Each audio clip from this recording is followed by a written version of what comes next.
Right, Polly, Hello. how are you? I'm all good, thank you. Good, I'm good, thanks. Nice to see you again after all this time. Been a So, while. first of all, welcome to the Project Her podcast, where we talk about independence, powerful women, changing people from the inside out, and growing entrepreneurial individuals into being lit individuals on the inside too. So, thank you for coming on the podcast. No worries at all. I know this is all very new and we have like these big lights and everything like that, but I know it's nothing that you're not used to. Nope. Because I want you to tell everybody who you are, how I know you, and what you do. Hi, I'm Polly Coombs. I know Beckie because I dance at her classes. So I'm a dancer. I do some music videos and stuff. So I've been going to Beckie's classes for like 3 years. I also do acting and directing and writing and composing as well. So I do a bit of everything. Recently finished a short film. And yeah, so that's what I'm hoping to carry on doing. Amazing. I love that you've just really belittled everything that you do. But yeah, I just like write films and whatever. Like it's all right, but it's whatever. Okay. Yeah, Polly, you're super, super talented. You have a really strong mindset and a super strong work ethic. And the podcast today is about productivity, how to crunch your time properly, etc., etc. Now, Polly came to me and messaged me and she said, Beckie, I know you're super, super busy, but can I fit in, some time of yours and get you in just so I can ask you some questions about how you manage your time, because I'm struggling a bit. Now, both of us have spoken about ADHD many times, Yep. and you've been diagnosed right since you were young, you were saying, with family and stuff. Talk to me about that first of all. So yeah, I got diagnosed a couple years back with ADHD. It was sort of like the rest of my family has ADHD, so it was, you sort of assumed. But it was nice to have that label, as it explains a lot of the things. You're like, why can't I do that? Or why do I find this so easy and this so difficult? So it was nice to get a label on it, and makes seeking sort of ways to help you much easier. So yeah, that was really nice. I love that you said that you like that you found a label, because one thing that is positive and negative is having labels to do with your mindset and your mental health, and you know what I mean, and all those things, and it can either kind of send you down or send you upwards, but obviously the positive came out of it, right, for you? Yeah, definitely. I think it allowed me to compartmentalize the way I do things, and I'd say finding out has made me increase my productivity. And also it hasn't changed the person that I am, because I was that person before, I just didn't know. So it just meant that I sort of knew ways to cope with it, and also how to make it a positive rather than a negative. So, yeah, for sure. And what I really like and I find interesting about this whole topic between you and I is that I never actually knew that about you until I started saying it about me. Yeah. Right. So it wasn't until I was like, God, I definitely have this, and I was researching it and speaking to this person definitely, you definitely have it. This person, you definitely have it. Many ADHD with Beckie. Did you not know this? Like, how did you not know? And I think it wasn't until I mentioned to you or the class or something that it happened until you were like, oh, I have that. And suddenly everybody else, oh, me too. Why is that? I think, I don't know, you just don't usually mention it because you don't feel like it really changes who you are and how you do things. But it is quite nice when another person says, oh, I deal with that, because then it sort of clicks. You can sort of work out, okay, I get how they work now, and I understand how that interacts with me. And I feel like it's easier then to form a relationship on, oh, okay, I understand why they do that this way, and how can I help them out, or how can I work with that, rather than sort of doing something that would be unhelpful to them. So it sort of makes it very much easier to talk to and work with that person. Do you think when I started discussing it more freely, you became closer connected to me and why I did things the way I did it? Yeah, probably. Like, I think you're very driven, and you get ideas and then do them, which is very impressive to me.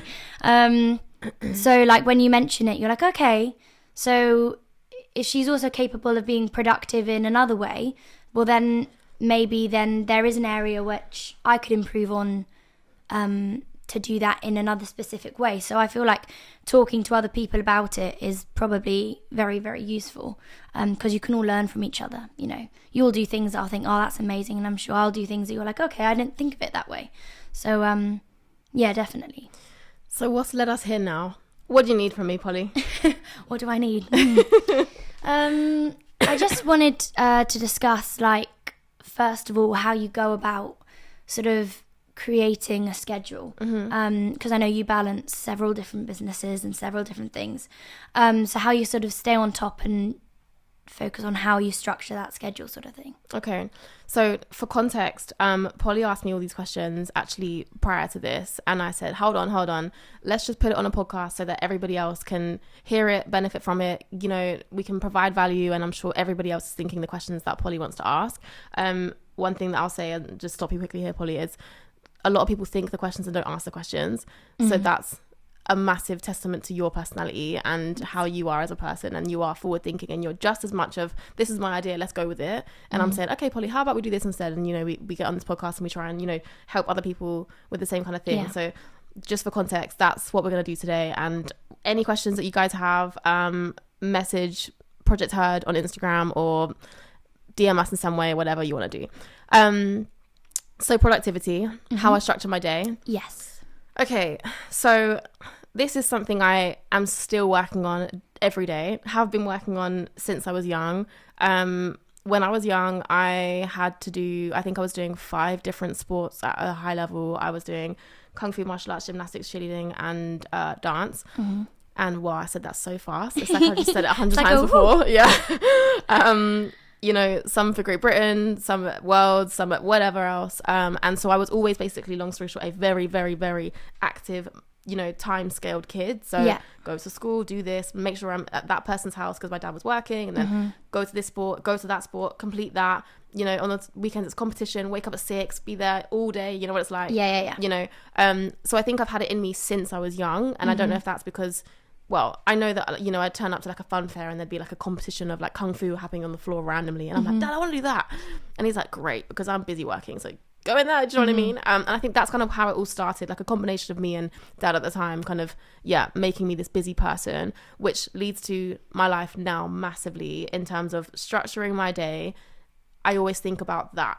And like, if I can do it at 6 years old, 7 years old, 8 years old, 9 years old, 10, I can do it when I'm 27.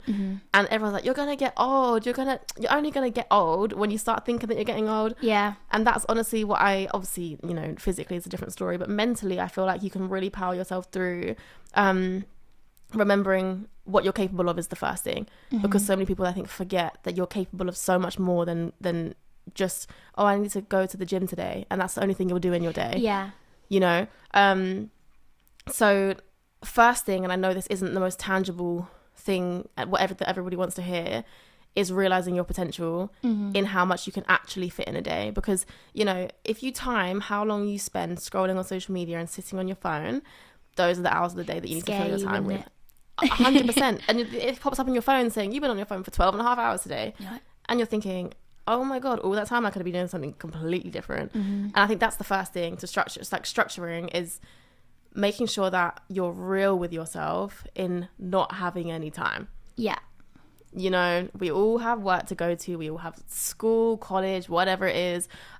We all have to sleep at night. We all have to make dinner. We all have stuff to do. Yeah. But those little bite-sized chunks in your day, you either sit on the sofa and you just DOS, or you write your list and you move. And this goes on to my next thing, actually, is structuring my day doesn't come easy to me at all. As much as you think from the outside, like, gosh, she's got it all together and like, everything's great and her life is so put together. No, that's not how this works at all. It's a massive struggle, you know, now to fit in everything. There was a time around 4 businesses. I'm trying to condense it now to 2. I think I'm on 3.5-ish at the moment, and I'm trying to kind of get rid of a few. But that comes from, again, I have this great idea and I'm just going to run with it. I don't think about it, I just do it. So it's like a blessing and a curse, right? But yeah, does that kind of help in some way? Yeah, no, I get that. I used to do a lot of clubs when I was younger, and you'd be like, school, this club, then this club, then this club, and then you'd be like, how many clubs? I do 3 today. Yeah. And then I go down and have dinner, and then I've got to see my friend in the evening and all of that. And so you're like, oh my gosh, it's all crazy. And yeah, you do come to like, then you're sitting there at home and you're 20 and you're like, I managed to fit in so much. Why am I sitting here on the sofa? What am I doing? Yeah. And I get that. It's getting that motivation to then ignore the text messages and ignore the pop-ups and everything and go, no, okay. Yeah. I can put that down and I can do something else. But then also having a balance of being like, okay, I have done about 1 million things today, so if I have half an hour to myself, that is also okay. Yes. Because otherwise you can just beat yourself up. You're like, oh, I'm resting for half an hour, but I could be doing, there's a list of things I need to be doing today. And you're like, no, you have done a lot today. You can just have a rest for half an hour, as putting that in your schedule as well. Yeah, I think for you useful. and I, we're both extremely busy all the time. We thrive off chaos, and then we complain about it. And then we're like, oh, we don't have any free time. We need to give ourselves some free time. But free time to us is actually working on us, our business, and everything that we enjoy doing. Yeah. So actually, free time for you, for example, dance is your hobby, right? Yeah. It's not something that, you know, you want to, maybe you do, I don't know, dance for Beyonce or something, who knows. But I mean, that'd be nice. I mean, but yeah, but you wasn't write really my films, aim, right? yeah. And you direct films and you act and all of this stuff. You do every single part of the film, and I know that obviously takes a lot of work. So dance is this thing that you love, is basically my point. And that's what you decide to do with your free time. Yeah. So it's not that you don't have free time. That was your free time, and you've decided to do that with it. To do it with it, yeah. And I think this is another thing that people don't realize, is when they kind of create commitments that are pleasure based or fun based, they think that they have no free time. Yeah. When actually that's what you've chosen to do with your free time, and that's all right. Just because Billy over here is just sat on their phone watching the TV, and that's what society says free time is, doesn't mean that that's what free time is for you. Yeah.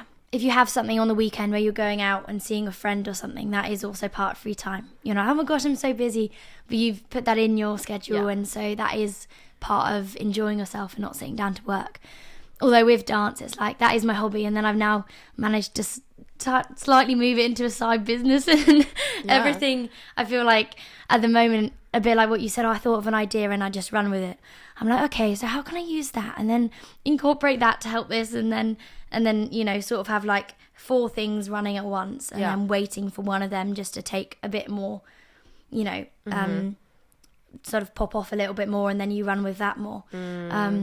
I think this is another thing, you know, obviously you just said that you do 4 things too, right? Yeah. So most people say, you know, you should concentrate on one thing and be really good at that one thing and do one thing only. And I can't work like that. If I do one thing, I will just be mentally zapped. I'm looking through the thing. I can't focus on the thing because I need other things in order for me to focus. And that's probably you know, very similar to you. You need lots going on to be able to focus on all of them and give each of them the right energy, rather than just like, you know, grey energy when you're not really inspired anymore, etc., etc. I think this obviously comes down to the person and whether that's how you work. Some people are hyper focused on one thing. Some people like us are focused on many things. Loads of things. So again, you know, structuring for us, I think, to make it kind of tangible for anyone that's listening, just make sure you have a to-do list every single day. And prioritize that to-do list. One thing that I tried was doing urgent, non-urgent, important, non-important, and putting all my to-do lists in different sections like that. It works for some, it doesn't work for others, because everything in my eyes was important.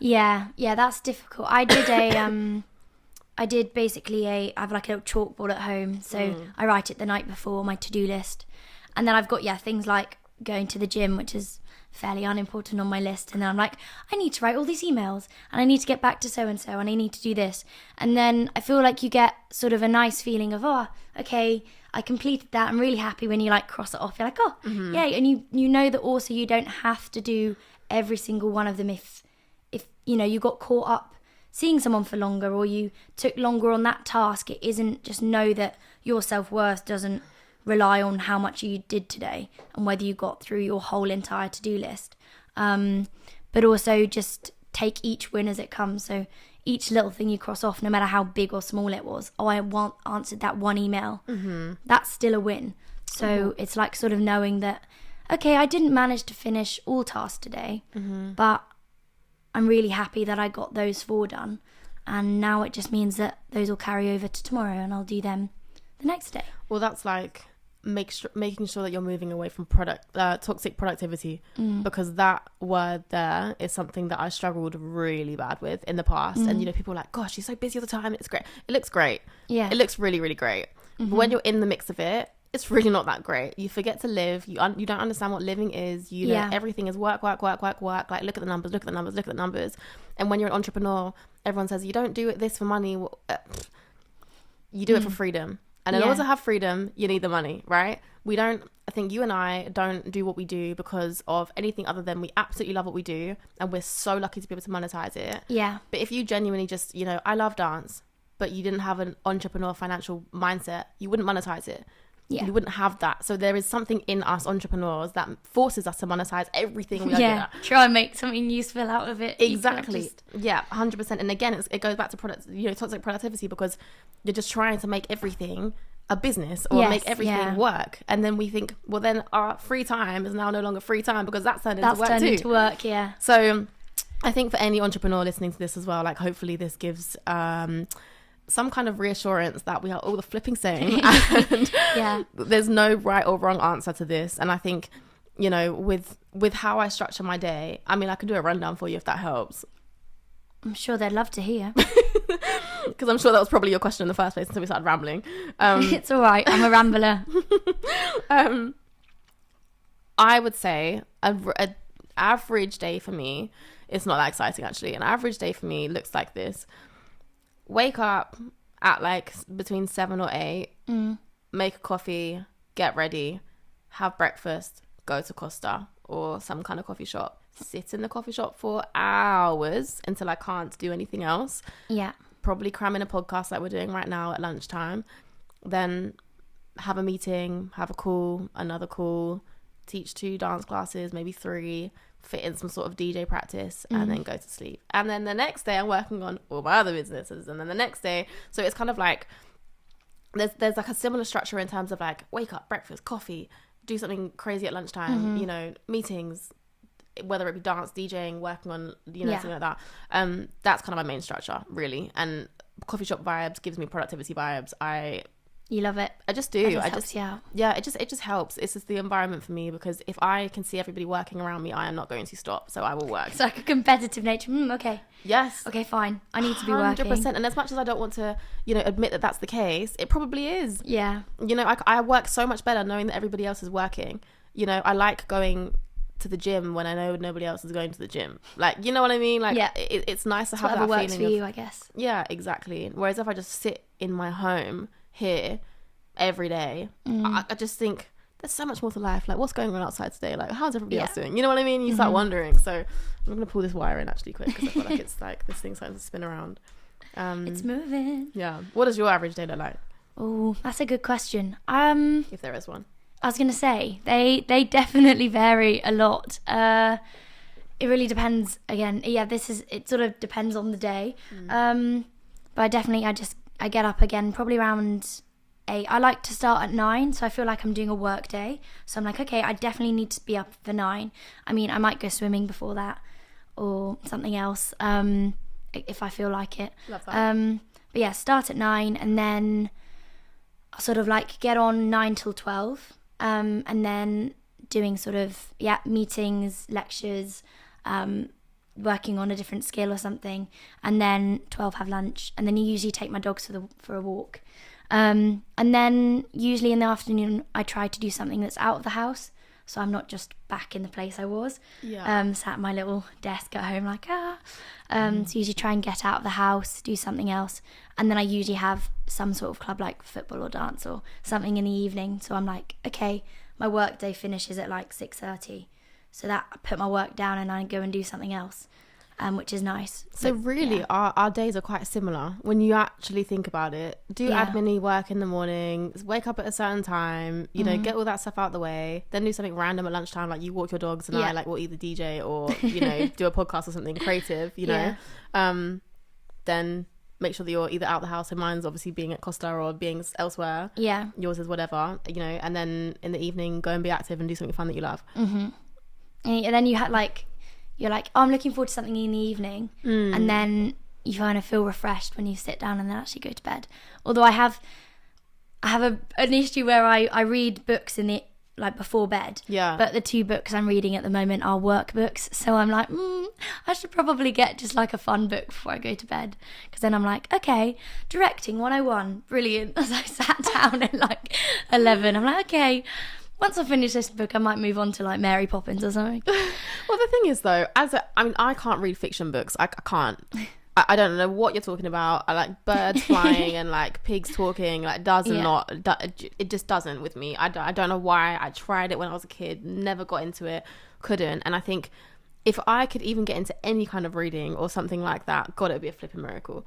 So I don't think that, my point is like, I don't think that the subject line really matters if you're doing the thing that makes you present. Yeah. So when you're reading, you're doing things that force you to be present. You're educating yourself. You feel like you know what I mean? Like all of those things add up to actually really positive things. Whereas if you're forcefully reading something like Mary Poppins that does nothing for you, or it doesn't inspire you, it doesn't make you more productive, it doesn't make you feel energized the next day, then was it really a smart move? Because again, did society tell you that was the right thing to do? Yeah. Or is it actually okay to just be really interested in directing? Yeah. That's true. I mean, like, I like neuroscience, so before that I was reading a little neuroscience book. It's just, I guess it's something I enjoy doing as well, so I guess that's part of it, which is quite nice. And it sends me to sleep rather than my phone keeps me awake, so... Yeah. It's at least positive in that respect. I'm not like... And then can't go to sleep for the next hour and a half. Yeah. And you're like, oh my gosh, I wake up, I've had like 2 hours sleep. Yeah, no, 100%. So it's probably good. That probably goes on to like social media. So obviously with running businesses and being in the creative world, there's like a big sort of like pressure on social media and using it to promote yourself, do the right things. You hear constant things are like, just do it, just go out and do it. It's you, there's nothing stopping you. But then also that can lead you then to doing research and scrolling for 2 hours on all of those videos saying, just do it. So they're kind of backwards. So do you like using social media as like a tool, would you say? How do you balance that in your life, I guess? I did a Instagram story recently, which basically, I don't know why. It was a random weekend, random thing I just posted on a Sunday. I don't know what I was thinking. I don't know. I just have this thing at the moment where if it's not authentic, I don't like it. And if it's not legit, I don't like it. And if it's not real, I don't like it. To the point where now, if I post a photo and it's marginally edited, it gives me the ick. Before it was like pretty photos, everything's great, sunshine, oh my god, happy, outfit, brand. And as much as I loved those days, don't get me wrong, I had a blast doing it, and I really, really did, and it was so fun. I think priorities have changed massively for me now. So on my personal social media, which is what I'm talking about, all I ever post is stuff that hopefully either provides value to an audience that I think is genuine, posts about things like dance videos, for example, that in which we can be proud of as a company, and people that actually care about me are gonna support. Or number 3, if I'm doing something fun and exciting or whatever, and people actually care about anything I'm doing in my life, and I want to document it for myself, then I'll post it. Then fair enough, with legitimate reason. But what I won't do now is post for others and other brands and other things that just don't sit with me. Like that it doesn't sit well with me at all. And I don't know when this happened or what part of my life it kind of obviously in lockdown I deleted all my followers, remember, and I had a nightmare, didn't I? And I was like creating a new Instagram because I just had sick of it, and then I thought, hang on, that was a really silly idea, let me go back to this Instagram. So my relationship with Instagram and social media in general is, it's not personal, and it's never, touch wood, luckily, ever affected me. I've never seen it as like, oh god, these people are commenting on my page, because I just think, right, well, it obviously says a lot more than you as a viewer, than me as a human posting on my own Instagram, by the way, not your Instagram, my own Instagram. And everyone's gonna have their opinion regardless. People can follow you, unfollow you, that's completely their choice. I never asked you to be here, you can leave. Quite frankly. But at the same time, you're right, in which social media now is a tool, and a tool only for me now. I don't scroll, I don't spend time on it, I don't enjoy it as much as I love seeing what everybody else is up to. I don't care enough. Send me your photos in our own WhatsApp chat. I'll always support my friends, don't get me wrong, and like I love seeing what people are doing, and like dance videos are sick to watch online, but I like to go onto Instagram to watch a dance video, to be like, this is sick, rather than just aimlessly scrolling and then landing on the dance video. You know what I mean? Like I think everything is with intention, and how you want to perceive life, and for people to perceive you, and like how you perceive yourself. Because if I do things that I know aren't true to me, or are inauthentic, or I'm posting, you know, anything that doesn't align with me. So with all the 3 things that I do now, the podcasting, the coaching, I say 3, there's a million things, DJing, dance teaching, all of that. That's already 4. Yeah, sorry. With all, I realized. Drip Cartel 5. Yeah. With all those things that I do now, I can post them with pure heart conviction, truth, and honesty, because there's nothing in my soul that tells me that those things aren't authentic. Yeah. I will pump out everything to do with coaching because I 1,000,000% believe in it. Yeah. The same with the dance teaching, the same with everything else. So I think, yeah, the moral of the story for me anyway was to completely just fuck everyone else. Sorry for my French. And do what you want to do. Post what you want to do. You know, say what you want to say. Have your opinion or don't. Yeah. But don't complain about either one that you don't decide to do, because like you say, you know, everyone's going, do it. But do what? Yeah. Do what? It's not very specific. 100%. And how is that helpful? You know, some people thrive, don't get me wrong, off of like, make sure you get up in the morning and like drink your water, and you know what I mean, like all those videos. But some people absolutely thrive off of that, and it's like going to the gym. Some people listen to classical music whilst other people are listening to drum and bass. Exactly. You know what what works I mean? for some doesn't work for others. 100%. And again, it's like using social media as what you need to use it for, and being really intentional with that, rather than just like sinking in the sea of social media and not realizing that you're there. I think that's the main thing. Yeah, no, I think that's really useful. As you can get lost in the big sea of everything, and you're getting loads of different advice, and just sort of working out what works for you, what you're going to take from it, and how you're going to utilize it is probably a very good thing.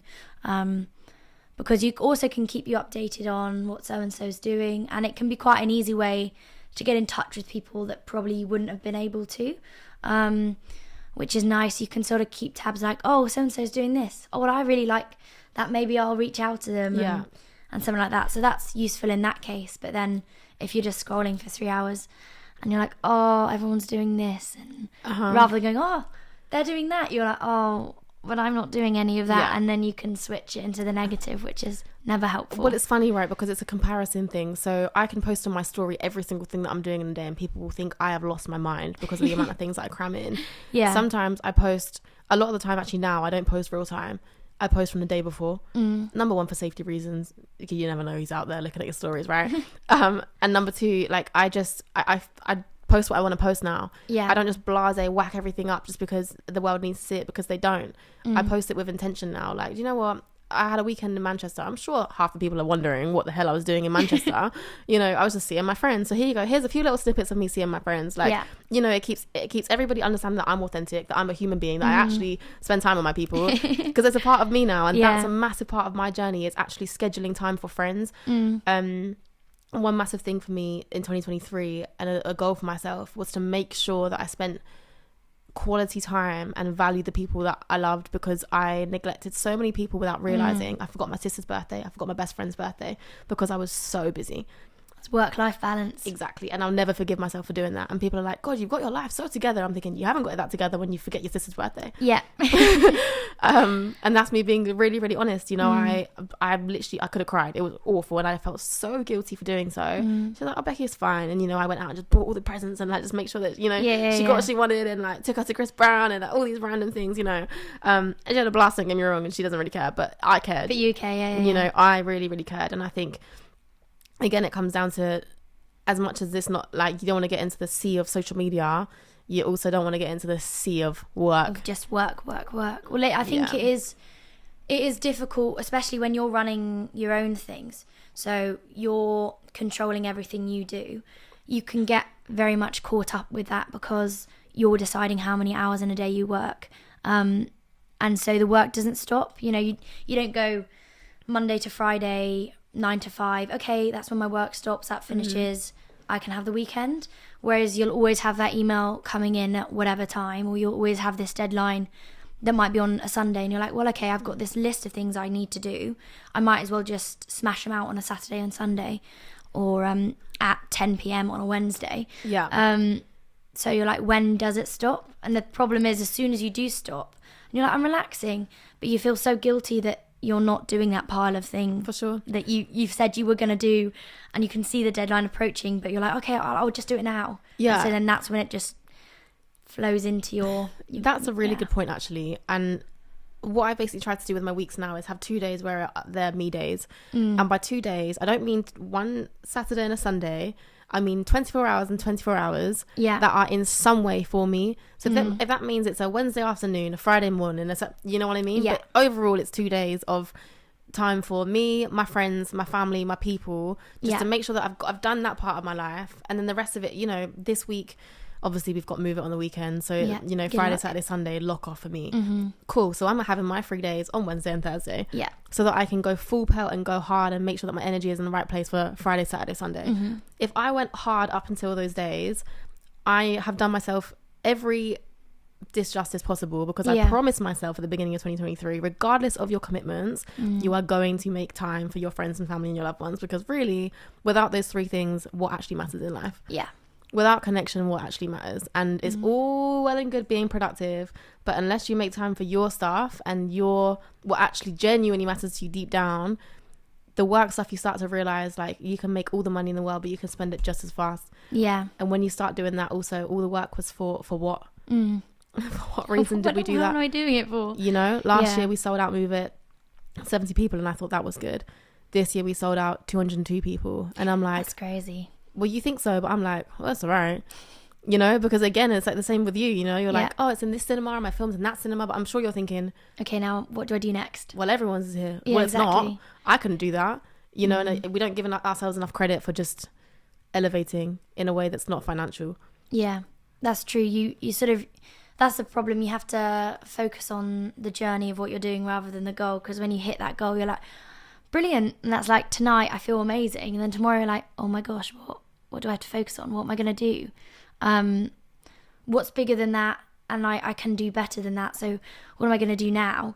And then you hit this like low of like, I've built up. I put like all my happiness on achieving this one goal, and then I've achieved it, and I feel exactly the same as I did 2 days ago. Well, it's the same with like big artists that, you know, they get shot up on this pedestal, sent straight to the top. They've got all this fame and money and success. They don't know what to do with themselves. And then they wonder why they're at rock bottom, you know, popping all these pills and doing whatever else they're doing, because they don't know how to deal with it.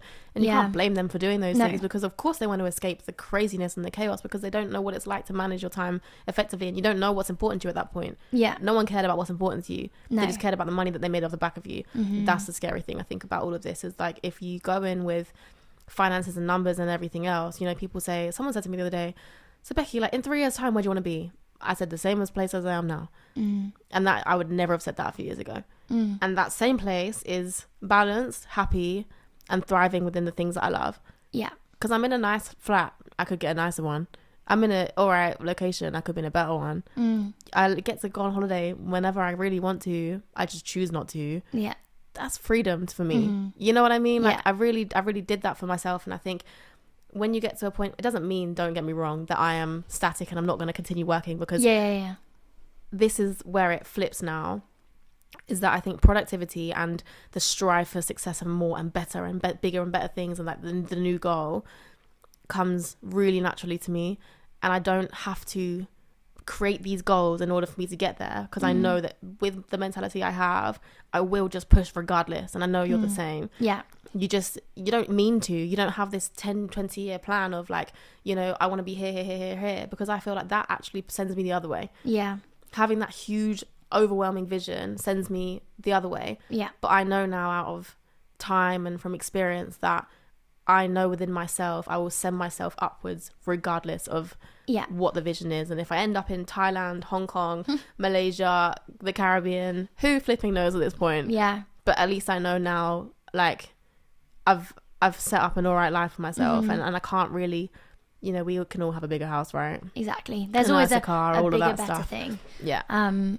That you could have, but it's also doing it healthily, I think, is probably the most important thing. And if you know that your mindset will always be, okay, I've reached this, I'm gonna push to do this now, but on the same sort of trajectory where I'm not making sure that my life is not quite at the same level it was because I'm putting so much work in, and you have the right balance, and if you still know that, then you can still work towards your goals, and that's good. That's 100%. What you should aim for, rather than aiming for this wildly crazy goal, which means you have to sort of give the rest of your life away. I'm all for crazy goals, don't get me wrong. I have many.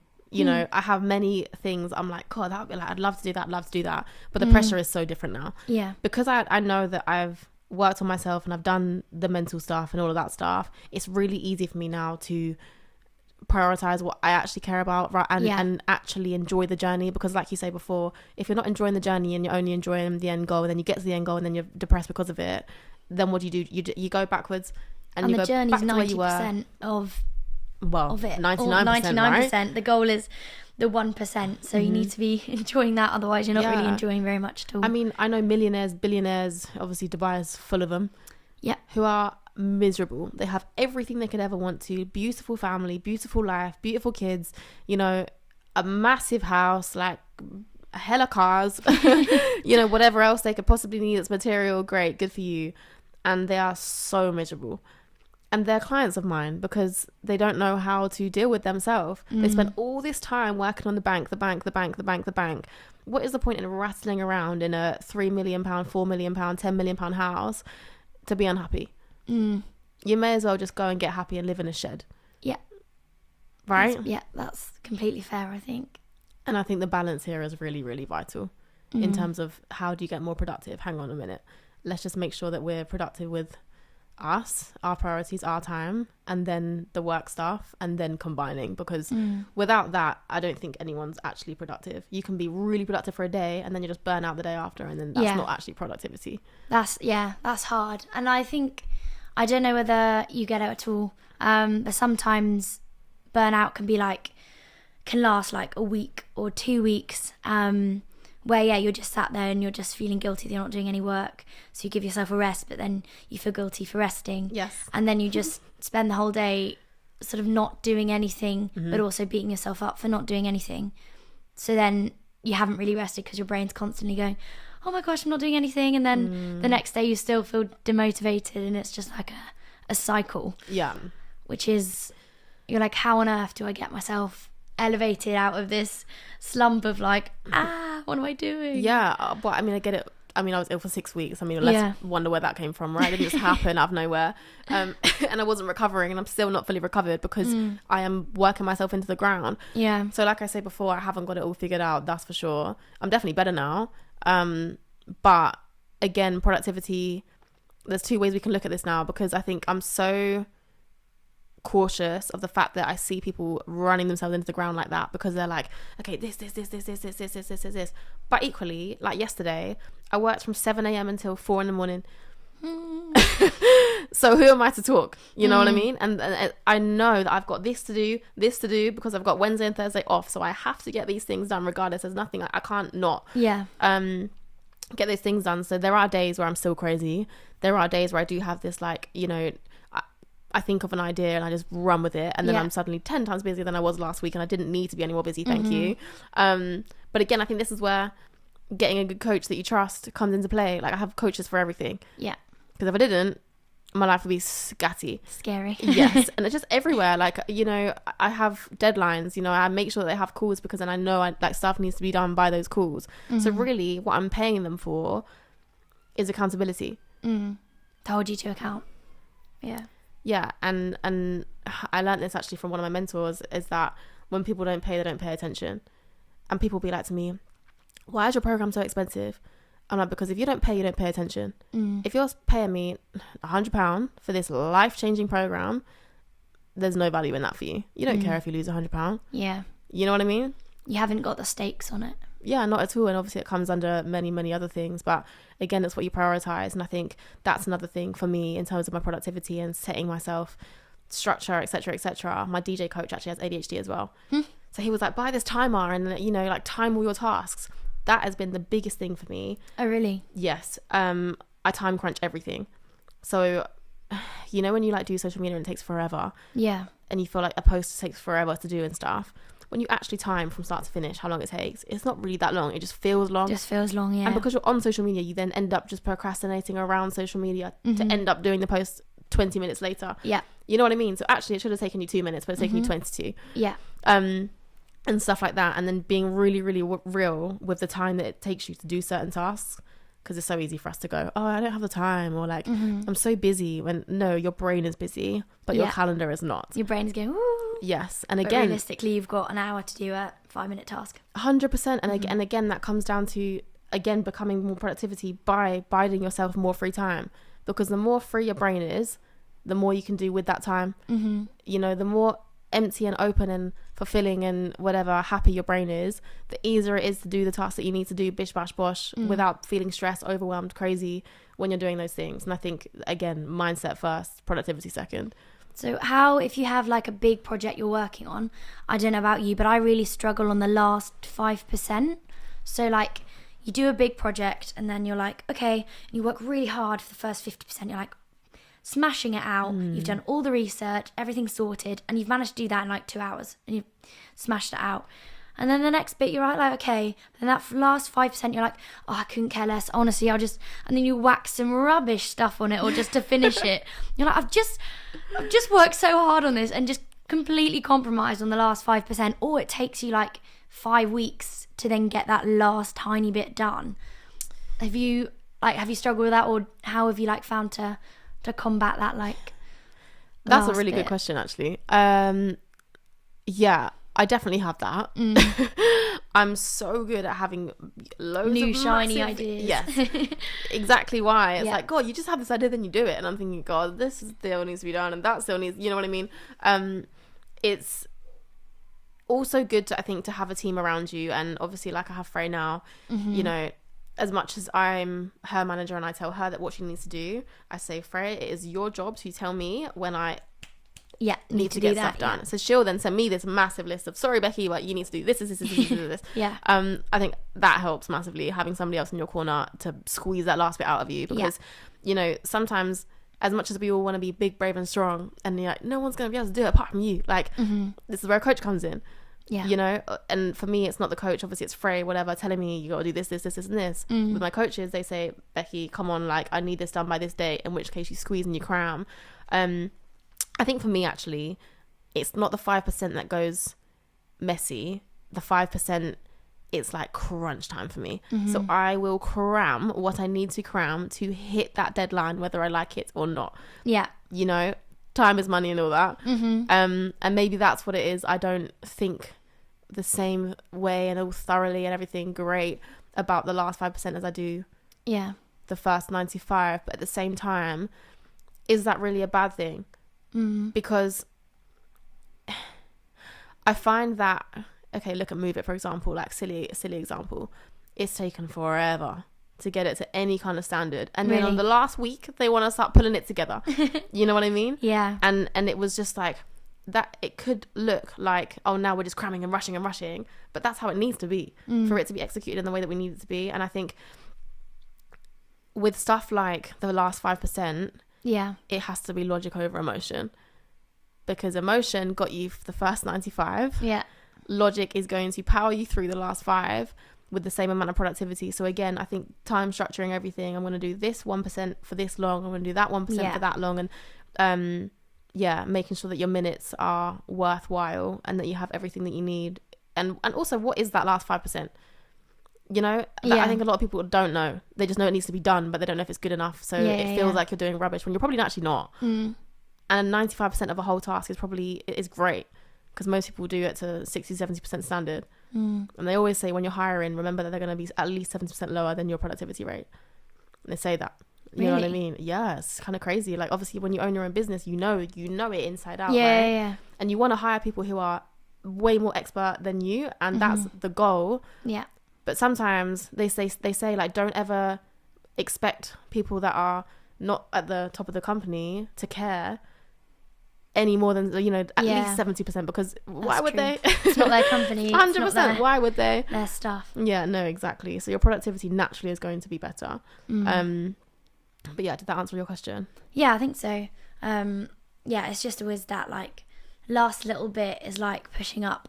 So I get like when you speak to someone like Freya or another person, because otherwise you can feel like you're pushing a boulder up a hill just all by yourself constantly, and I guess you just get exhausted because you're like, oh my gosh, this is such a task. Well, is the last 5% for you a time thing or a quality thing?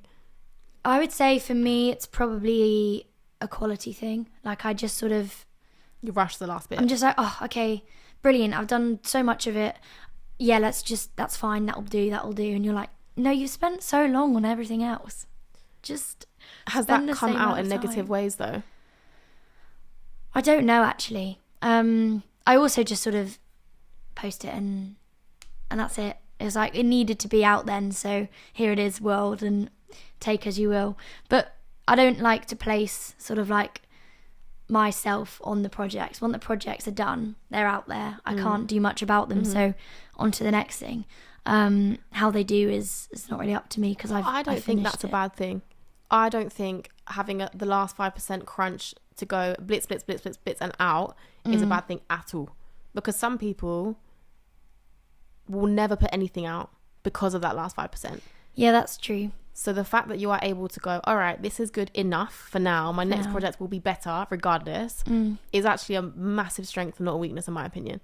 That's good. That's a nice 95% perfection and 5% time crunch is a really good balance. Yeah. If that's, you know, and you're going to spend longer on it at the beginning because you've got all this ambition and this time and this inspiration.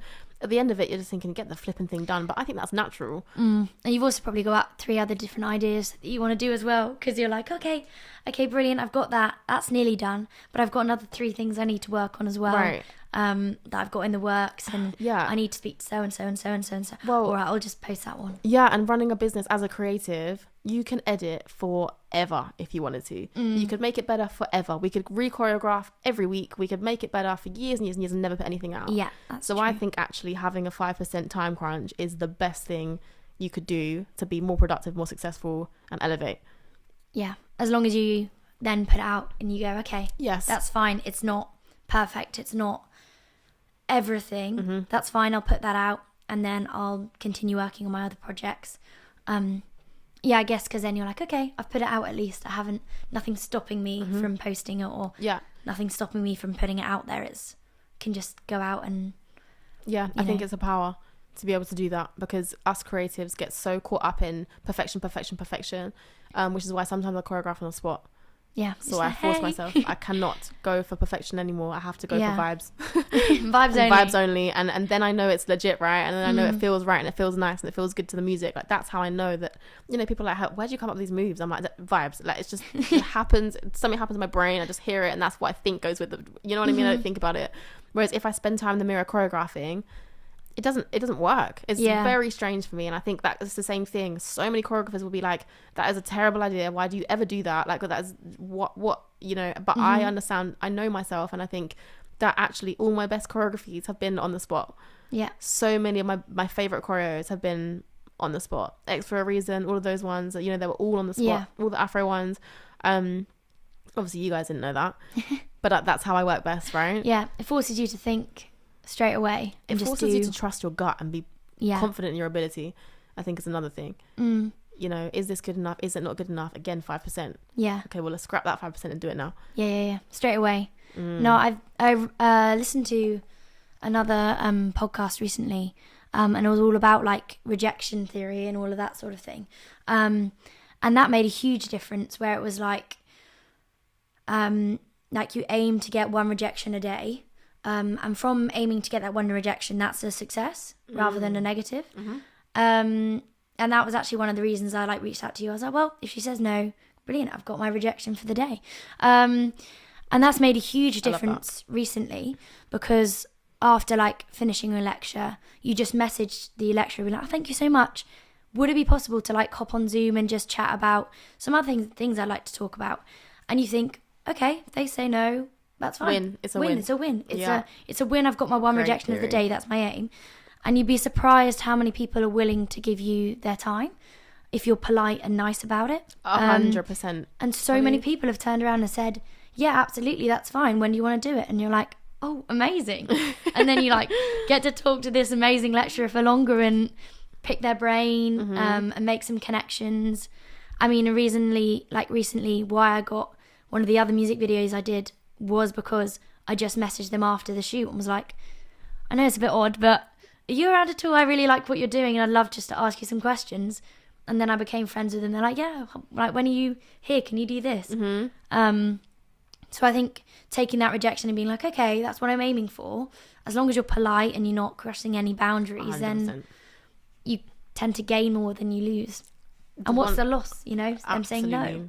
You know what? That is, I think, one of the best traits that you have is not fearing failure. Because you don't at all. No. Let's just try. Beckie, just give me more choreo. Give me more choreo. Just try. You know what I mean? In every sense of the word, I've seen it. And I think, you know, when you've asked me, do you mind if I just have like a minute of your time to go for coffee? I'm thinking, do you know what? Let's just do something completely different. Put you on the podcast. Have you experienced something different? Yeah. Put something out for the people. Create some value. All that stuff. And actually, it's probably turned out better than we were thinking in the first place. Yeah. And again, that's not because I chose it to be that way. And it's not because you chose it to be that way. It just comes from being a flipping good person. And for other people, yeah, exactly, adaptation. And then also other people just understanding that you're a good person and you just being a good person. And I say this all the time, like, if you know you and you know who you are, you understand yourself well, that's the golden ticket to everything. Because if you know you come with love, care, kindness, why is asking anyone for anything ever going to be a hard task? Yeah. Because it didn't come from a bad place, it came from a great place. You're asking them if you can learn from their knowledge because you are inspired by what they do. Like, that's a massive, you know, compliment for somebody, really. And to you it might be like, oh god, like, I'm taking up so much of your time, but it's no, like, you know what, it's an honor, and it's nice to be asked because you're asking the question that everybody else asked. You're doing a favor for everybody else. You're putting yourself out there to, you know, have you're now preventing everybody else's fear of rejection to ask me the questions that you wanted to ask me today. Woo. Put it that way. Yeah. You know, and you have to look at it like that, Pols, because, you know, you've come to me today asking me about productivity and how I structure my day, etc., etc. And really, it's not that far off from you. But what I do know is when you shift your mentality as to why you're doing certain things, everything becomes a lot clearer. Yeah. You know, it's hard to shake those last 5%, but actually a lot of kind of what I'm doing now with a lot of people is that actually a problem? You know, is that last 5%, you're like 1% of the world that can do that last 5%, because many people can't. You know? Yeah. No, it is. Yeah, definitely switching that mentality. Like I used to always say, well, I have imposter syndrome. Like, I've taught a lot of the stuff I know by myself. Very self-taught. Recently been learning a lot more from other people, but before it was like, I'm just doing this. Okay, I'm just going to do this and do this and do this. And then you go around and go, how can I call myself that? You know, like, how can I call myself a director or a writer when I've just sort of taught myself how to do it? But then I was like, well, what am I gaining from saying I've got imposter syndrome? Like, literally nothing. I've put it out there. I've done more now. The only person who's making it a negative is me. So that's not going to help me in any way, shape or form. So it is just like, and then you switch your mentality and you're like, no, I deserve where I am now, and I also want to be better, you know, in the future, and I'll keep working towards that, but that's fine. And that switch of like, no, I do deserve what I've got and I deserve where I've got to. I mean, it's no different generally as to what I've done. It's just a mentality switch that makes you feel a whole lot more confident. Well, how many people told me that? How many times have you said to me, but Beckie, what college did you train at? It's like an identity that people need. Yeah. What dance college did you train at? Like, where did you go? What professional school did you go to? I didn't. What? There's no way. No, I didn't. Okay, so you must have had like some training. Yeah, okay, I did ballet when I was about 6, like to about 9, maybe 10. That's it. Like ballet, tap, modern, all of that stuff. That's it. And the rest of it, to be honest, is self-taught. Like you say, pop to a few dance classes here and there, maybe. Yeah. You know what I mean? Like you go to like some local dance school in your area at school for fun. That's as hard as it got for me. And that imposter syndrome, I was actually speaking about this yesterday, maybe was a lot clearer than what I realised now. I probably didn't even know what that meant when I was, 10 years ago. When I was going into these like big scary classes in London and feeling like I was just so out of place, thinking I don't belong here, this is not what I do. But that's why I started Army DC in the first place, for everybody else that felt like me. You know, like, you're not allowed to be a dancer unless you have this and this behind you. Okay, but what if I want to? Yeah. What if I want to just try? What if I'm just gonna do it? Yeah, what if I'm just gonna, luckily for you and I say this, in the most positive way, we find things that we like the look of and we replicate. and somehow, luckily, end up being all right at it because our work ethic is so high and we are busybodies, and that's not going to be good for everyone. But we see something, we fixate, and that's it. We run at it, you know? Yeah. I'm going to be a director. Cool. Let me work out every single thing I at least possibly know about being a director. Yeah. Whereas a lot of people won't do the work. And I think, you know, that doesn't come down to anything other than doing, like I say, again, self-work first. But really, really knowing yourself and where you want to get to and what's important to you and your whys and your hows you're going to get there. That's going to change everything in terms of toxic productivity, the way you structure your day, what your day looks like, what a good day looks like to you. So for some people, a good day will look like going on a night out, waking up the next morning hungover, and then being with their friends. Cool. If that's wholesome for you, that's great. A good day for us looks like doing this is just on our to-do list, and then like maybe like fitting in some sort of exercise in the evening, and then, you know, going out with our friends in the evening after that, being knackered, but you know what, smash the day. And some people, that is their idea of hell. So again, I think it's different for everyone, and I think to have even a smidge of everyone should do it like this is ignorant and is very, very silly. But for anyone that's like us, who is in this kind of entrepreneurial space, and us entrepreneurs are very, very similar, and we all think the same, and we all are very, you know, chaotic and whatever. You and I are visionaries. I think it's safe to say. And people like us actually need people around us to go, hang on a minute, let me just think about the logic. Yes, yeah. Bang, bang, bang, bang, bang, bang, bang. And, you know, and sometimes we'll put a to-do list together and think that everything's a priority when it's not. No, we just want to do what we want to do. It's all a balance. Absolutely. But actually, sometimes having somebody else on your case, and no one wants to invest in a coach, right? Like, I can be productive myself. Sometimes you can't. Yeah. And that's the honest truth is I had to suck it up, that I am not made of, you know, platinum, and I can't do everything myself, and actually someone else used to tell me, you're doing too much, like relax a bit, Beckie, now, because otherwise you end up just going around in this random circle, and that's what's unproductive. Not my to-do list itself, but what I was actually doing with it, admitting that having someone else there is also a useful use of your time, and not just being by yourself constantly pushing, because you think, oh no, but I am being productive, and I am doing this, and I'm achieving some of the goals I want and everything. But you go, also, it is useful to have someone to help you with that. Otherwise, you are just pushing yourself, which is great, but it can get mentally quite exhausting. Well, it's self-investment. So all of the things that you're saying that you're doing and everything was self-taught for you. Yeah. That's self-investment without you realising it was self-investment. The same thing for the things that I've done, and, you know, all of this mindset stuff now was all self-investment. Now it's like my personal life and making sure that I am actually productive and I'm getting the most out of life in terms of my businesses, etc. I had to invest in somebody else who knew more than me. There is no point me just coasting and pretending like I know it all when I have no idea what I'm doing. And I think that's another thing, getting really honest with yourself, that you might think you're fine, but there gets to a point where if you really want to elevate in this world, you have to look elsewhere, and you have to, you know, there's one thing, gaining as much knowledge as you can like this, but making sure that you have done that thing to put a stamp on you. The amount of money that I pay my mentors is absolutely ludicrous, crazy, like nuts. I don't know who I think I am, but I know that with that money spent, it forces me to make double that. Yeah. You know what I mean? Yeah, and it's useful. Drive. And it's like, okay, if I'm spending that on you, meaning I trust you to figure out my stuff and make sure that I am doing things I need to do, then cool, I'm gonna listen and get the best out of what I need to get out of. What sort of like place do you find you draw your inspiration from? So like, is there something you do and then inspiration comes from it, like free time or something like that, or is it sort of a process for you? Inspiration in terms of creative or in terms of business? I don't know, you could do a bit of both, but like creative ideas, you know, coming up with things like Drip Cartel, or the idea for the army, or I don't know, this. I guess that ties into business as well. Yeah, okay. That is a really interesting question. I don't know the answer to this. My drive to do what I want to do comes from going through a hell of a lot of shit and realizing that I'm going to do what I want to do anyway.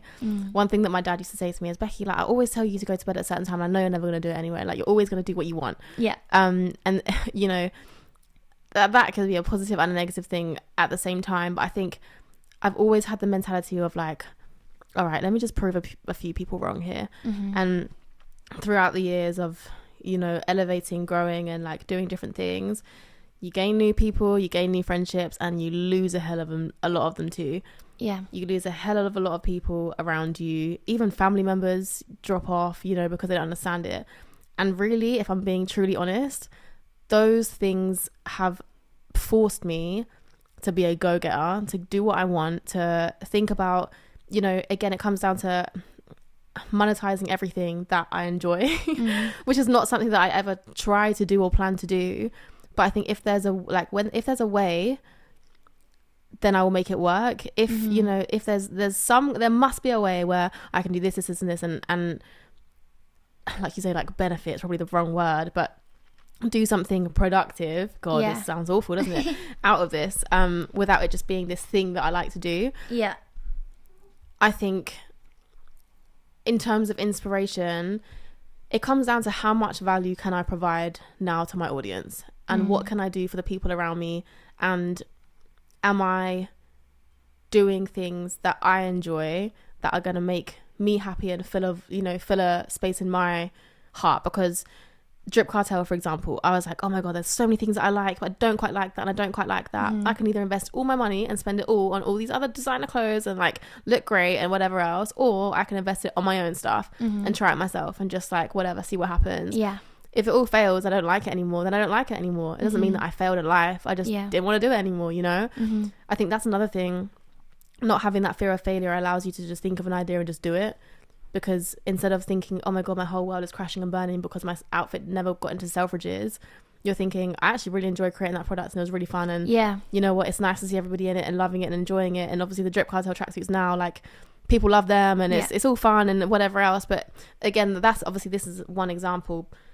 But I think just having the ability to think of something that I like, the belief that I can do it, and then just running with the times is kind of what gets me from A to B in terms of being creative and having these new ideas. Because, you know, now I do things completely differently than what I did before. Running a clothing line called Drip Cartel versus doing a podcast called Project Heard are two very opposite businesses.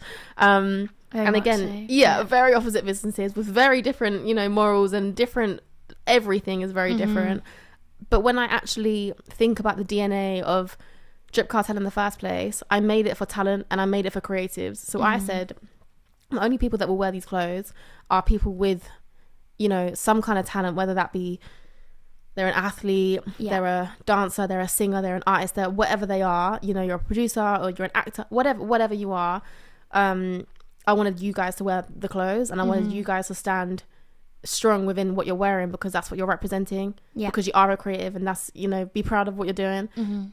And, you know, creating like the whole doing things for a community that's secret to us.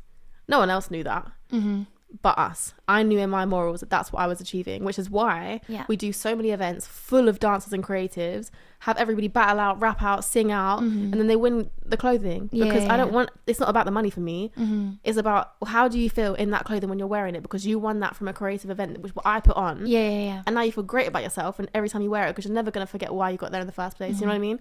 And that's kind of how Drip Cartel started, and I think that's very much in our ethos now, is just, again, like the creativity side. It wasn't a huge vision of how much money can I make out of this company. It was like, I love this thing. I have this group of people that I want to nurture in some kind of way. If fashion is that, then that's what I'll do for those people. Project Heard, the creative thing was like, I have a hell of a lot to say. Why am I not using my voice? How many people can I help if I just speak? So I started talking. Army DC, how many people can I help in front of me by just moving their body to music that we all love? How we're here. Really, the outcome is always the same.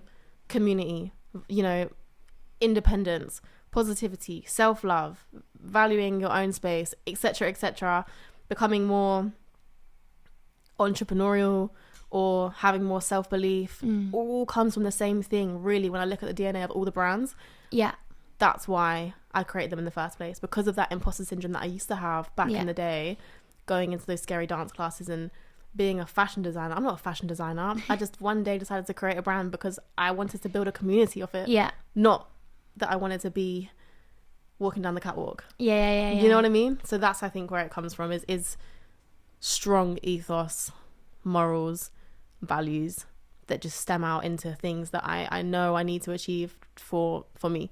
So it's like following your morals and values, and then seeing what comes of that. What do you want to put out? What do you want to create that'll help people, that will make you happy in yourself while you're doing that? And then follow those sort of instincts and see what comes of that, rather than I want to be this and I want to do that. It's more following what you believe in and then seeing what happens when you follow that like trail, I guess. Yeah, and if I am being totally honest with myself, I'm like the best and the worst entrepreneur in the world, because I don't think about the money first. I think about the money second, and then I put myself in the shit because I've too busy investing all this time and money and energy into this thing that doesn't really make me anything. Dance show. Doesn't make us a penny, believe it or not. And you can probably imagine it, it's right? sort of just like just about covers the cost of putting it together. It's expensive. And you just think, all the other things I could be doing with myself, the time, the energy, the money, the creative time, like, you know, meetings here and there and seeing the venue, whatever. It takes months and months and months and months and months, hours and hours and hours to do a production like that. And we love it. All of us have a blast when we do it. And then it's over and you just think, that was the best day ever, but what did I gain out of that financially? Nothing. And you don't even really, I don't think about those things. My mentors will go, are you crazy? Like, what is wrong with you? Why are you doing this thing? And I said, because I have to, because I love it. And this is, you know, this is what I grew for myself so that I could be happy. And without happiness, what do I really have? Because I can have, again, like I say, all the money in the bank and then it not really matter. So it comes down to that, really, is just community and creating something that I love. And if I get paid, brilliant. But I need to, that's something that I'm working on, is making sure that I can monetize it do it as all. Well. For sure. I can definitely relate to that one. I sort of, I look at it and view it of, okay, what would I like, as in, if I was going into this room or if I was entering the industry now, what would I really like to see or go to or be welcome to? And it would be lovely if someone else could do that for me, but the truth is it's not there. That's what I'd like, but it's not there. So can I create something that I'd like to be there? And if no one else is doing it, then I might as well do it myself and help me and some others out as well while I'm doing it. But yeah, it's looking at that. Okay, but can you actually reap any sort of return financially from this? My parents are like, Polly, there's no money in that whatsoever. I'm like, but I'm thinking that this will create more contacts for a lot of people, and also for myself, and I'll do this, and they're like, yes, no, that's wonderful, but you're spending absolutely ages organising all of this, and I know you're helping other people out, but you are not getting any sort of money for the amount of time you've just put into this. So it's definitely something to think about as well. I've had full-blown arguments with my family about whether this is worth it, and is it really what, like, I was going to shut down everything at one point because I just thought, this is crazy, what am I doing? And it all comes back down to that same thing. If I didn't have these things that made me so fulfilled and give me so much energy, and like we get to exercise for fun, you know, we don't have to go to the gym and like slog out on a treadmill, like we get to do this thing for fun, great, like why would I not do that? And we get to be creative, we get to fill that spot, and then we get, you know what I mean, we have big platforms and big, you know, whatever else, move it, biggest dancer in the world, whatever, all of that stuff. And you just think, why would I ever stop that? Just because it's not making me money does not mean that it's not filling me in other ways. And I think don't get me wrong, you know, RMDC is a company, but some people are like, you know, can you not, like, sometimes like, even it bugs me out with RMDC, because I just think that company is the least financially time whatever company that I have out of all the companies. It is the most ludicrous business. Like, we all do it because we love it.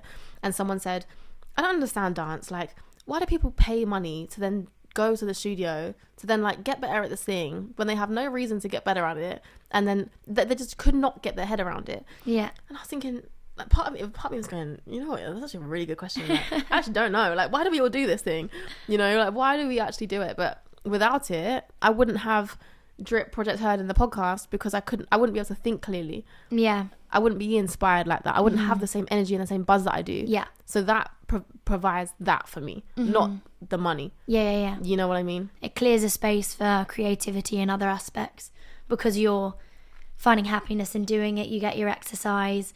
You also have built a good community who probably also are then interested in your other things as well. So it's all about like the building of people around you.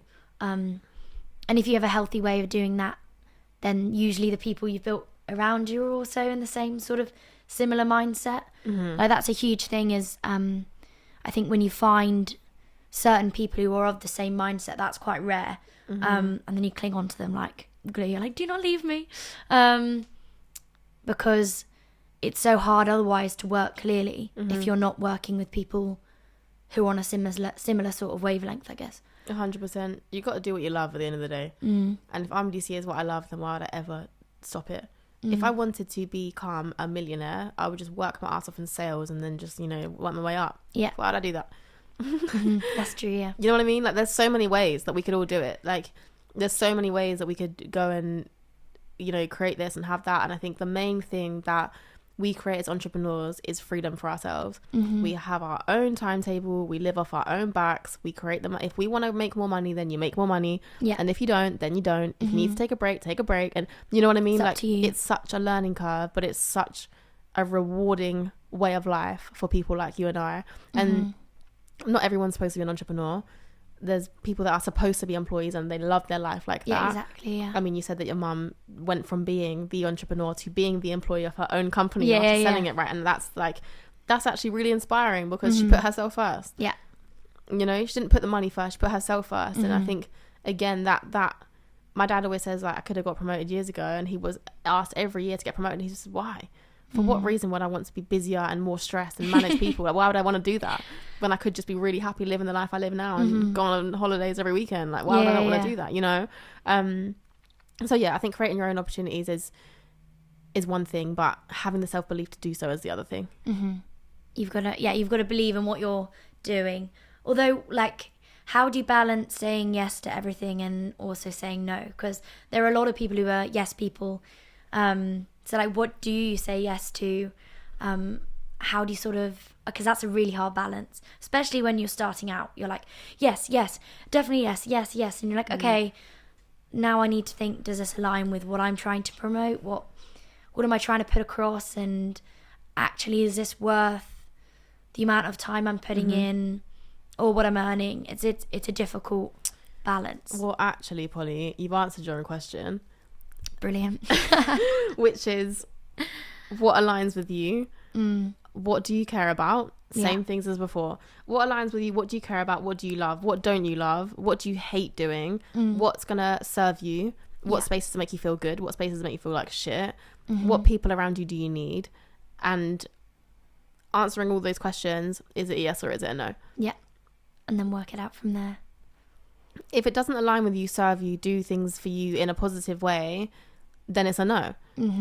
If it does things for you in a positive way and you can justify why you're doing those things properly, not, oh, but, you know, we know what it's like. We can convince ourselves we're very crazy. Human beings are just crazy animals, and we can convince ourselves of so many things, you know, left, right, up, down. We can tell ourselves which way we want to go, depending on the outcome that we want to decide is right for us at the time, right? And I think, again, getting real with yourself and knowing yourself is the biggest thing anyone can do, especially entrepreneurs, to gain the most out of their companies.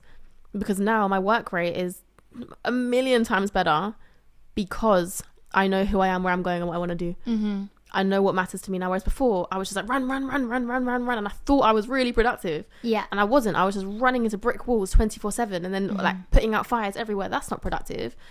And I can say this now because I have a really, really strong team around me who, you know, I invested a lot of time into my staff, and we have staff meetings all the time, etc. That's allowed me to have the freedom that I have now. But Jesus Christ, it took a long time, and it took a lot of energy to get there. But that was a learning curve for me, you know, Yeah. and that's why I'm lucky now with the life that I have, because we've created systems, structure, all of that stuff, Yeah. in which case I can now say, I'm not doing that. No. You do it. Yeah. That's not my job. That's your job. Mm-hmm. And actually, they love it. They thrive off of the responsibility, because I'm not on their back watching them 24/7, making sure they're doing the right thing. Because I trust, if you're working for me, here's the trust card. Mm-hmm. You rate the trust card, well, that's your own silly fault. Do you know what I mean? Yeah. But I think it comes down to that as well. Is again, just does it serve you or does it not? Mm-hmm. And only you know that. Yeah. No, especially as I'd say as young creatives, like you feel pressure to then like, oh, there's a lot of like, well, this can do this for you, and yeah, if you do this, then I'll elevate you in another way, and I'll promote you on this platform and stuff. And so there's a lot of like, well, you're turning down a huge opportunity, and this isn't gonna, you know, you're making a mistake. And there's a lot of that where they're like, well, you should do this because it'll help you because I know so and so. Right.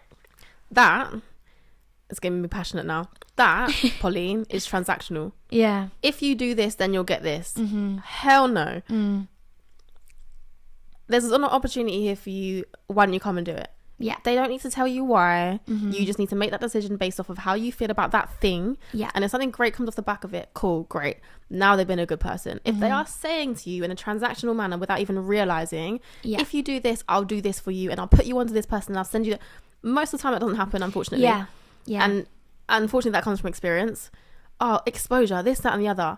I don't say, when you're going to do this, these are all the benefits you're going to get. I'm going to say, here's the opportunity, do you want it or not? And I say it a lot. I say to my staff all the time, or I say to, you know, pro team or whatever, or whoever, are you free on this date? I'll never tell anyone why. I just want to know if you're free for now. Okay, cool, we've been asked to do this. What are you thinking? Do you want to do it or not? Yeah. Great, end of story. You make your own decision, because you're big adults now. You can all make your own minds up as to whether it's going to give you the exposure that you want, or whatever, or the reason that you're doing it for. But you don't need me to tell you that. Yeah. If you ask me, fine. But I'm not going to sit here and be like, you should really do this, because the fact that I'm even doing that shows that you're not genuine. Yeah. It's not legit. And I think, again, you know, young creatives aren't going to be at that stage in their life yet where they know themselves fully inside out, and they're good, like strong enough to just say no. Yes. Yeah. Absolutely not. Right. That's the difficult thing, isn't it? It's like, oh, but they're giving me an opportunity. And you're like, no, usually the people who state that it's going to do wonders for you, and we're not going to do this because I'm going to give you exposure, and I'm going to introduce you to so and so, and I know so and so and so and so and so and so, are usually the people who do absolutely nothing for you, and it's just to get you to sign that contract or to do that. I guess if you then get given an opportunity and then you decide what you want from that, that's a lot healthier. And also then you're doing that work as well. You know, you sign up to that opportunity. Oh, brilliant, I spotted that so-and-so was there. Well, maybe I should pop him a message, or maybe I'll go and speak to him, rather than being like, I'm only doing this because so-and-so's told me that they're going to do this. And that's how you sort of get, I've seen a lot of it happen.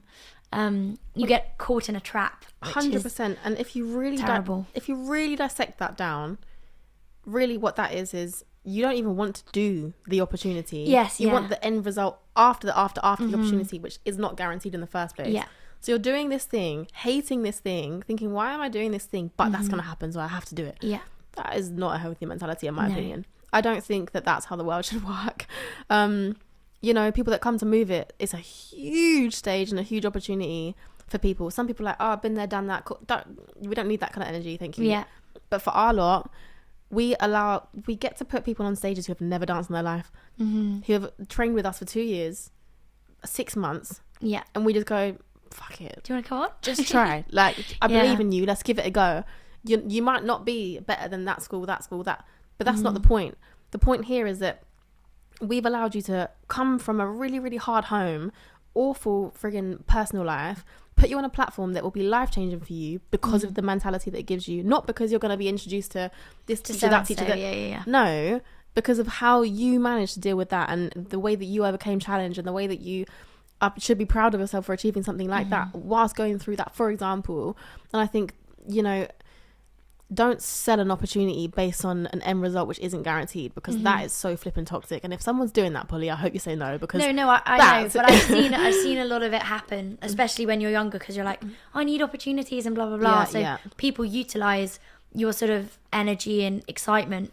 Do you ever remember that day when I got funny in class about people just doing dance videos for free? Do you remember? Yes, I do, yeah. And I was like, just come to me and I will make sure you will get paid. Like, please come to me, because I will sort it out for you. In some way, I'll make sure that you get paid, you know? Yeah. There was a brand, actually, and I won't mention names, but yeah, let me not mention names. I'm really trying hard not to. There was a big company that got involved in the middle and said, how much are you being paid for this? And I said, X. And they were like, no, that is completely illegal. Yeah. My pay went up by like thousands. Crazy. And I was like, oh, you know? And I had no idea. I was just young, naive, and just doing stuff because it looked great. Yeah. When really, I should have been paid thousands more. Really, you know, they kind of met me in the middle. But when you're thinking about the stuff that I was doing back then, you just think, wow, how did I even, what was I thinking? Yeah. And now no one would ever ask me to do those things for the price they're trying to pay me now, because they know I'm going to say, obviously not. No. Yeah. You know, hence why I started doing my own stuff. And it comes down to the same thing again of like, I could go on everybody else's podcast, or I can just create my own. Yeah. You know what I mean? Because no one else is going to provide those opportunities for me apart from me. Yeah. And if I know that I will deep down do whatever I can to provide opportunity for other people, you know, you guys did a music video off your own back because of the steps that we put in line, and then you running out and grabbing it. You know what I mean? I didn't say to you, hang on, that's my contact, what blah blah. No. Yeah. You did that off your own back because of, you know, your worth now, Polly. Whereas before, right? Before, maybe it was like, oh, like, I'll just, you know what I mean? Yeah. But not anymore. And I think that's the difference here is, again, knowing your worth is a big one. With your time, your money management, where you spend your energy, who with, for what, how much of, all of those things. And you've got to look at yourself, because in the end of the day, if you are an entrepreneur, you are your business, so you are your brand. So therefore, you've got to really think, does this align with me and my brand and my morals? And if I'm, you know, letting myself get paid for such pennies from so-and-so who are asking me to do like a huge thing, then I'm underrating myself, I'm underselling myself. And that just sets off a bad precedent for your own self-worth, and also for what other people rate in the business, and also for that other creative who also has said, no, I'm better than that, and you just come and undercut them. I think it works the other way as well. I think it works the other way too, because if you're in, you know, like for us, we're a business, we have to make money from everything that we do, right? Otherwise I'm in a loss situation. And you need a house in the end of the day. But I need to pay my bills and eat my food and stuff like that. But it's like at this point in time, which is why I audition for everything. I make sure that when you come to audition, you know you're about to pay for XYZ to do X. There is no like grey area, because you are doing this because you want to do it, and that's how you feel. I haven't told you should really do this because you know, and like sell it to you. I will never do that. But if you really want to be on that stage and this is what you're willing to do to get there, then you will, and I won't have to say a word. And I think being transparent from the off as well, the other way around, means that you guys are doing it because you genuinely want to be there, not because I've said you should do this because I'm going to do this and this for you afterwards. Because that just sends me down a rabbit hole, you lot down a rabbit hole, and then everybody's unhappy. And for other people to even live their life like that on false promises, I just think, how do you sleep at night? How do you sleep at night knowing that you're getting young, naive kids to do what you want them to do off the back of success that hasn't even happened yet? It's a form of bribery, manipulation, all of that. Lovely words, you know, all healthy stuff, because you're just selling false information and false hope, and all about, you know, what we was talking about earlier about the journey.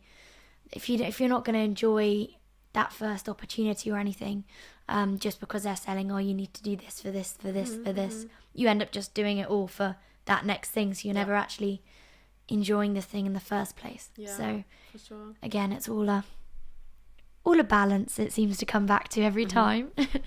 It's working out what works for you and how you can sort of organise that into your like day to day, I guess. Yeah, and just being true to yourself is the big thing of this whole thing today. Yeah. I think we came in here to talk about like time management and how to structure our time, and really actually it comes down to how well do you really know yourself in order to make the most out of your days. Yeah.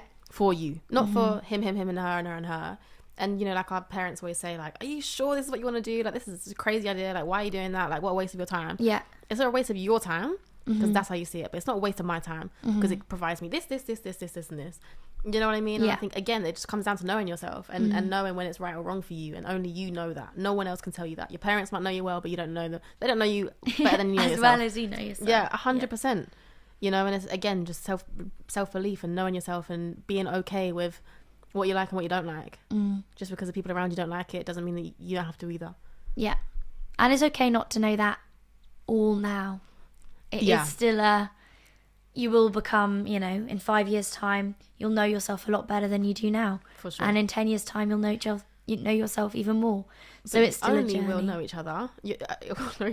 Know yourself. You'll only know yourself more if you do the work. Yeah, if you put in the effort and the time. If you don't do the work, you will coast for years.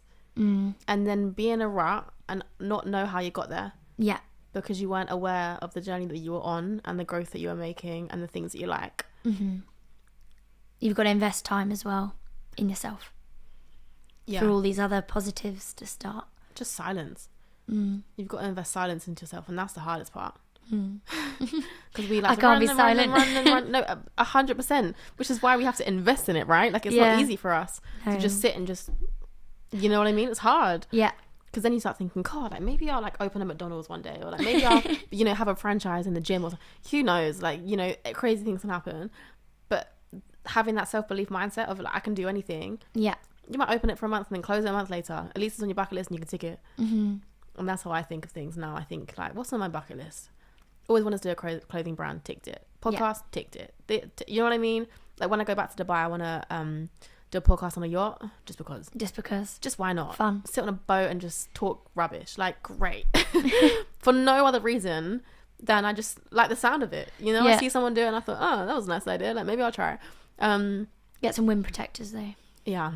That would be good. The logistics. I know, it'll be flying around everywhere. But yeah, no, that's I think what it all comes down to. Just doing what you want. Just, within reason. Of course. As long as you're not hurting anyone. Yeah. Just put that out there. Kind, nice, polite, and make sure it aligns with what you want to do and your morals, and then go for it. And boundaries. Yeah. You can only create structure when you've got boundaries. If you don't have boundaries, how are you going to create your structure, knowing that this person wants your time, that person's calling you, this person's on your phone, and that person needs you to go and pick up this? And well, that's part of saying no and not always saying yes to everything. It's like, okay, I only have 8 hours today to do my work. Okay, so I can fit in this and this. That's fine. That means just I'll talk to so and so and organise that for Friday.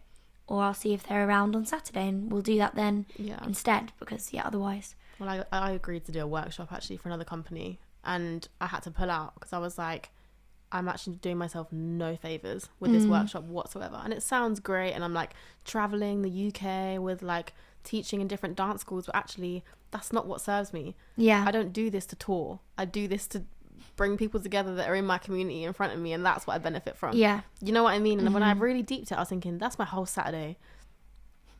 No. You know? Yeah, that isn't what I want to do. I felt awful doing it, but I just thought, God, this doesn't align with me. Like, it's not the company or anything like that, but it wasn't serving me in the way that I wanted it to, compared to all the other things. I had nothing better to do, great, but I have so many things to do in that week, in which case I had to say no. Yeah. And it's just a hard pill to swallow, and it's just the way it is. And that's fine, and that's allowed. And that's good. You were like, I could do that, but actually on my priority list, that isn't at the top, and I don't actually need to or necessarily want to. It would look good for social media. Yeah. Great.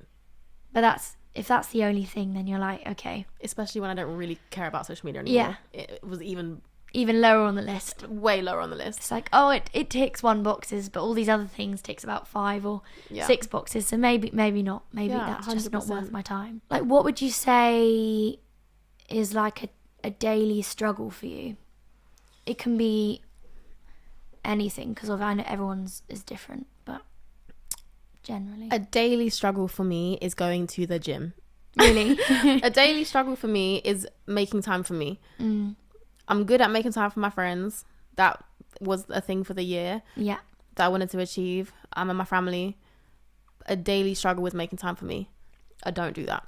Yeah. I need to do that. Like, I cram in seeing that person, going for coffee with that person, breakfast with this person, then doing my work. But what I don't do enough of is, okay, this is an hour of me time where I get to go on the DJ decks for a bit, or like go into the gym or cook some food for myself. Like, I don't do that. Like, even going on a food shop is like the longest thing ever for me, because I think, God, what I could do with these 30 minutes, you know? But it's necessary. Yeah, but that's my biggest struggle for sure. Yeah, the necessities. Yeah, just looking after me. Yeah. I'm so bad at it. Awful at it. Oh dear. I'm great at looking after everybody else, but I'm terrible when it comes to myself, because I just think I'll be fine. Like, I'll always be good. Well, I guess you don't prioritize that as much, because okay, yeah, it's food shopping. You know, what's exciting? What does it benefit? And you're like, actually, no, you need to eat, and you need that. That's kind of like essential. Well, I need good food and not like McDonald's and Costa Toasties every day. Yeah. Because that's what I was having for a long, long time, because it was just convenient for me. And then I was like, whoa, this is so unhealthy. Like, what am I even doing? You know what I mean? And everything that I was like, you know, putting out there and knew that I was supposed to be doing, I wasn't doing, because I couldn't, I just wasn't doing it. So yeah, that's the next challenge for me now, is me time. What do you struggle with? I'd say it's not dissimilar, to be honest. It's like, I struggle. I'm doing a half marathon in April, and I don't actually really like running. Right. But I'm doing it to raise money for my friend, and I find like the first 2 miles like mentally exhausting, because I know, and I'm sporty. I love football. I love dance. I go swimming all the time, you know, I'm that sort of person. But like, for me, I think, because running is like, you're doing it yourself, and that first 2 miles, I'm like, I know I could just walk, like, turn around, I could go home. And it's just me going, no, you need to I know when you get past the first 2 miles, you're going to be okay. You'll think it's fine. I'll be all right. And it's just like that first battle of like, okay, come on, you need to do it. And I know I need to do running, because I need to be able to do a half marathon. But I'm like, that is one thing I'm literally on my own. I'm literally the only person doing, like, forcing me to do it is me. Yeah. And also I know that I could literally turn back. Like, the only person I could just turn around. That, in fact, is your silence, which is what we were talking about earlier. You know, finding that space to be silent on your own. For those first 2 miles, you've got all kinds of voices going on. Yeah. This is exhausting. Why am I doing this? All the things I have to do. Oh my God, really? Am I really doing this? Is it really worth it? Like, I could just skip today. It's cold, right? All the things that you're thinking about in silence. Yeah. And that's what that is. You're forcing yourself to think on the spot, alone, with no one else telling you, right? But again, it's kind of the same thing, I guess, isn't it? Forcing yourself to do things that you don't particularly want to do, but you know you have to, and are good for you. Yeah, because it's so easy not to do it. So easy. But you still, at the end of the day, you still need to definitely have good food, and you still need to go to the gym to keep up, you know, being healthy and stuff. And it's the same. I know I need to do this to achieve this goal, but it's very difficult if I don't love doing it. You know, I'm not like, oh, do you know what? I know this can bring me joy. It probably isn't. I'm not going to lie. Like, it's not going to be like, oh my gosh, this is brilliant. I feel amazing. I'm like, it's all right. But I do still need to do it. Yeah. So I guess that's something I struggle with. And I struggle getting out of bed, which is funny, because I'm like, once I'm out, you're good. I'm good. I'm ready to smash off my to-do list. But like, that first half an hour, it's funny, like, none of my family talk to me. They're like, right, we do not talk to Polly first half an hour in the morning. I'm a defroster. No one speaks to me. I will be back to my normal self in half an hour. But that, like, I like put 3 alarms on. I have to definitely get out of bed by the 3rd one. Yeah. So I'll set them like 45 minutes before I have to get up. Because that just like literally getting myself out of bed is just so hard, unexplainably hard. Some people just aren't morning people, though, you know. No. And I think that maybe that's just what it is. No, I do think it is. I do think I'm just not a morning person, but you're like starting your day, you're like, come on. Must get out of bed. Get out, yeah, please. No, but that's just a testament again to you and the things that you don't actually like. You're pushing past it. You know? Yeah, trying to. Yeah, if you're not good at it naturally, well, then you have to be good at it forcefully, and now you are. Yeah. Well, I have like I know I need to start work at 9, and if I haven't start work at 9, then all of my things I've set for myself just get pushed back, and then that enjoyment zone between like 7 and 9 where I'm going and doing clubs and exercise and stuff or seeing friends, that just becomes smaller and smaller and smaller. So in the end, it's not benefiting myself if I stay in bed for an extra 15 minutes, because then I don't get that time. So it's just like that little struggle. You're like, okay, no, I need to come on, Polly, just get out of bed. You No, silly 100%. girl. And you're like, for someone who's like, I like to think I'm pretty driven, and you're like, well, that's so silly. It's just I know. going from A to B. Why do you struggle with that? But it's like a physiology thing, though, right? Like your psychology affects your physiology and vice versa. And again, if we don't do the things that we need to make us healthy on the inside, everything on the outside becomes hard. Yeah. So again, you know, making sure you get enough rest, making sure you sleep enough, making sure. And how bad are we at probably those things? Yeah. Probably not that great, really. You get an idea at like 11 p.m. You're jumping out of bed at 2 in the morning. God, because, amazing. But I need to get out of my brain put it now. in your notes section. Exactly. Yeah, all of that stuff. Trust me, I know what it's like. You're like, what do you mean? Polly, you need to go to bed. What are you doing? No, for sure. You definitely will not be able to get out of bed tomorrow morning if you've decided to write an essay at 2 a.m. in the morning. 100%. And you're going to wake up and go, this is a load of rubbish. Yeah, no, literally. Because you're tired and you're overwhelmed and overworked. So what are you doing? Just get some sleep and write it in the morning. 100%. But something I found that sort of helped me with, like, because of the constant flow of thoughts, I also think that's probably an ADHD thing, is that's again a sort of a struggle, is you have so many ideas and so many things flying around your head at once, all going wee, and your mind is going 120 miles an hour all the time. So you're trying to focus on one idea because you like that, but then you're thinking, oh, but that also needs to be done, and that needs to be done, and I need to do that later, and then you've sat there for half an hour, not got the thing you've that you wanted to do done, but you've also not gotten any of the other things done because you were thinking about them all and not doing them. Yeah. So someone said to me the other day, where is it like you write down, like in a book, just your stream of consciousness, just like for 15 minutes, 20 minutes. Don't filter it. Don't think about what you're writing. No one's going to see it. And just write down all of the things you're thinking, oh my gosh, actually, I had a really tough morning today, but do you know what? I think I might be able to do this later, and blah, blah, blah. And dedicate 15 minutes to doing that. Because once it's there, it's not up here as much. Exactly. And so you're like, okay, yeah, I can sit down now. Well, I call that a brain dump. Yeah. So I do exactly the same thing, you know, again with my clients, actually. Anything that is just in causing space, write it down. If I didn't have a phone calendar, I wouldn't have a clue what's going on in my life. And that's the same kind of thing, right? Everyone's like, what are you doing on the 17th of July? I'm like, I don't flipping know. Like, let me have a look. Yeah. You know, whereas other people will know. I cannot work like that because it's all in my brain. Yeah. And again, it's just taking up space. Like, you know, and if you're someone who likes to have things in your mind all the time, great, carry on living the way you're living. But if you need to actually get shit done and you need a clear conscience and you need a clear mind, brain dump the thoughts that are in your mind, journal the things that are going on emotionally, section out your to-do list for the next day, then clean it all up, put your stuff in your calendar. Now you don't have to think about anything else anymore. And again, it's simple things. I think everyone looks for that magic switch in life, and there actually isn't one. It's just the simple things, writing pen to paper, putting things on a notepad, that's going to be your best friend. Not all of these crazy apps that have now become available where you can like do it takes more time doing that and that doing than all it does of just that, to write your to-do list for the day. You know, obviously everyone works differently, but I think that's the main thing, getting all the thoughts out of your head, so it's not fuzzy anymore. No, I go swimming because I can't chat because I'm in the water. Yeah. And it's like a mindless activity to me. I'm not really thinking about what I'm doing. I'm just going back and forth. So it's the only time like my brain's just sort of working through stuff. Yeah. I'm not talking to anyone. I'm not doing anything else. I'm doing exercise. So I feel quite happy.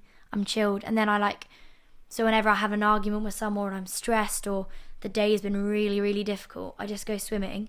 20 minutes later, I feel like I've worked a lot of things out, and I actually feel like I can look at that from a different perspective now, because I've had the rant go on in my head, thought about it, and now I can actually talk to you for sure in the right headspace. Absolutely. No, that's good, and it's mature also.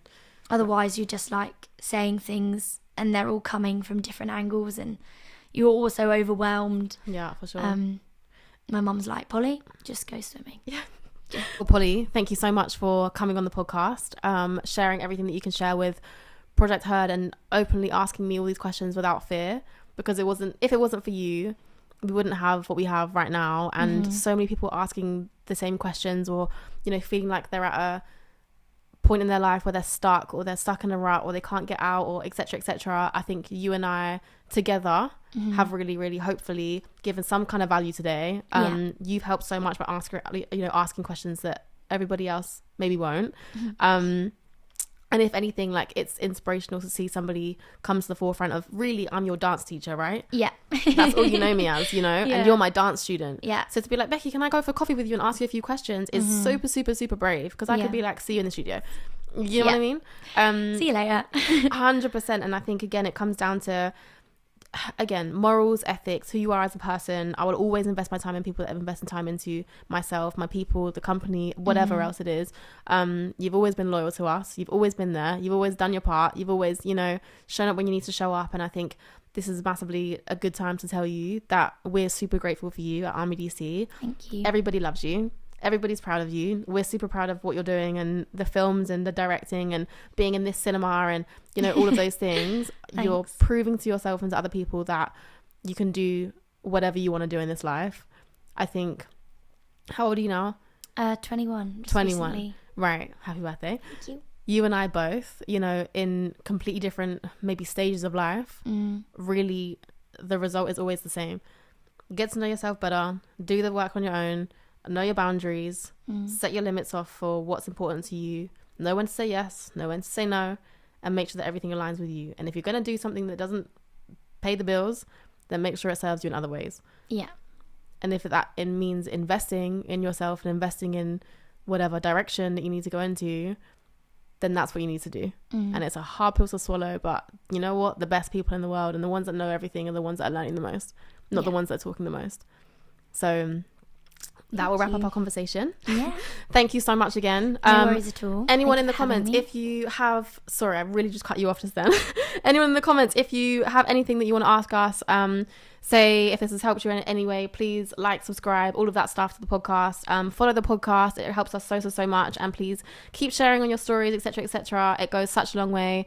Thank you, Polly, one more time. Thank you very much. It has been Beckie Hughes and Polly in her pocket on the Project Heard podcast, and we'll see you on the other side. I think I just swore at them. Oh well.